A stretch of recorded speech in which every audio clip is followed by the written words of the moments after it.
வெளியே போகிறதுனால தக்காளி பழ சாப்பாடு செஞ்சு கொண்டு போக போகிறோம். தக்காளியுமே அரிசி நல்லா கிளறிக்கலாம், அதுதான் சாப்பாடும் நல்லா இருக்கும். தக்காளி பழம், புதினா, கொத்தமல்லி எல்லாம் போட்டு தாளிச்சு விட்டுட்டு தக்காளி போட்டு அப்புறம் இஞ்சி பூண்டெல்லாம் அரைச்சி வச்சுருந்தேன், அதை ஊற்றுனேன்.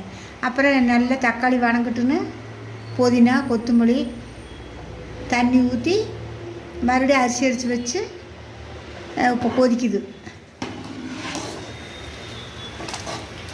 அரிசி பருப்பு மாதிரி அரிசி பருப்பு இல்லை, வெறும் தக்காளி மட்டும். அரைப்படி அரிசிக்கு 10 தக்காளி போட்டேன். நல்லா கிளறிக்குங்க. நான் நல்லா கிளறிட்டேன். நீ குக்கர் போட்டு மூடி வைக்கிறேன்.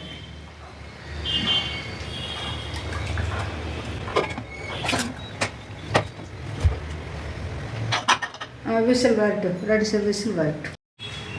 ஆவி எடுக்கிறேன். 2 சவுண்ட் வந்துருச்சு. வெயிட் எடுத்தாச்சு. சாப்பாடு ரெடி கணக்காக இருக்குது.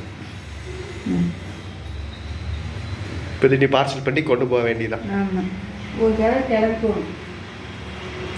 அதுதான் சாப்பாடு நல்லா. இன்னும் தக்காளி மேலேயுமே சாப்பாடு சும்மா சாப்பாடு அடியும் இருக்கும்.